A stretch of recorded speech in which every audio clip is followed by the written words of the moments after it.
அது ஒரு மந்திர முட்டுங்க. அதை தொடும்போது நம்ம என்ன நினைக்கிறோமோ அல்லது என்ன வார்த்தையை பயன்படுத்துறோமோ அதுவா மாறிடுவோம். அதாவது மனிதனா இருக்கக்கூடிய நான் ஏதாவது ஒரு மிருகத்துடைய பேரை சொல்லிட்டு நான் அந்த நினைச்சுக்கிட்டு அந்த முட்டை தொட்டேன்னா நான் அதுவா மாறிடுவேன். திரும்பவும் நான் மாறணும்னா அதே மாதிரி அந்த முட்டை உறவு தொட்டோம்னா அது மறைஞ்சிடும். திரும்பவும் நான் மனுஷனா மாறணும்னா அந்த முட்டை அந்த காட்டுக்குள்ள எங்கேயாவது இருக்கும். அதை நாம தேடி போய் அதை தொடணும். தொடும்போது நான் மனுஷனாகணும்னு நினைச்சா நான் திரும்பவும் மனித உருவத்துக்கு மாறுவேன். இல்லைன்னா நம்ம அப்படியே திரிஞ்சிட்டு இருக்க வேண்டியதுதான். இது அந்த காடு ஃபுல்லா எங்கெங்கேயோ இருக்கு, மறைஞ்ச இடங்கள்ல இருக்கு. அது ஒரு தெய்வீகமான விஷயமா அங்க எல்லாருமே நம்பிட்டு இருக்கக்கூடிய விஷயம்தான். என்னடா அது விட்டலாச்சாரிய கதையெல்லாம் சொல்றேன்னு பாக்குறீங்களா? இல்லைங்க.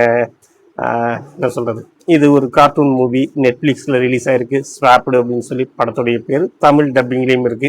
அதை உங்ககிட்ட ஷேர் பண்ணலாம் தாங்க. ஹாய்ங்க, நான் உங்கள் கவின். நான் இந்த சம்மருக்கு குழந்தைகள் எங்கேயாவது வெயில் கடுமையா இருக்கு, இல்லைன்னா மழை அடிச்சு ஊத்துதுங்கிற சமயத்துல வீட்டில் அமைதியாக ஒரு 2 மணி நேரம் உட்காந்து பார்க்கறதுக்கான படத்தை தான் உங்களுக்கு வந்து ரெஃபர் பண்றேன். ஸ்வாப்டு அப்படின்னு சொல்லக்கூடிய படம் ரொம்ப அழகா இருக்கு.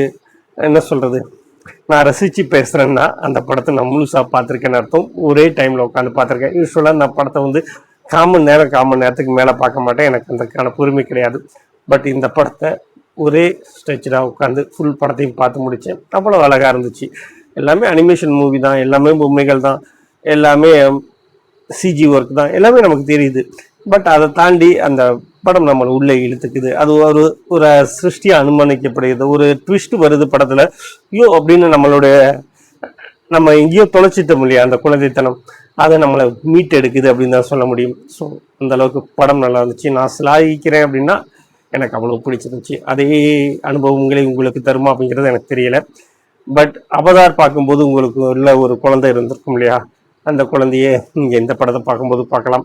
இது பெருசா வந்து குழந்தைகளுக்கான படம் அப்படிங்கிறனால இது பார்த்தீங்கன்னா திருக்குறள் அந்த இதெல்லாம் இருக்குல்ல, அறிவுரைகள், இன்னா செய்த அறிவுறுத்தல் அவர் நான் நன்னயம் செய்து விடல், அப்புறம் தெய்வத்தால் ஆகாது நீனும், இந்த மாதிரியான திருக்குறள் அதுக்கான விளக்கங்களை மட்டும்தான் இந்த படம் கதையா சொல்லுது.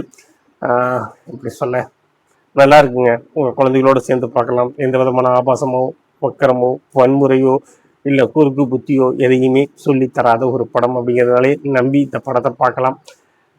உங்க குட்டீஸை பார்க்க வைங்க, உங்களுக்கு பிடிக்கும். பார்த்தவங்க எங்கிட்ட சொல்லுங்க, இல்லைன்னா பார்த்துட்டு சொல்லுங்க. அவசியமா பாருங்க, நல்லாவே இருக்கும், உங்களுக்கும் பிடிக்கும்.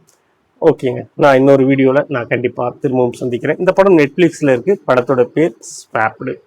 பாய்.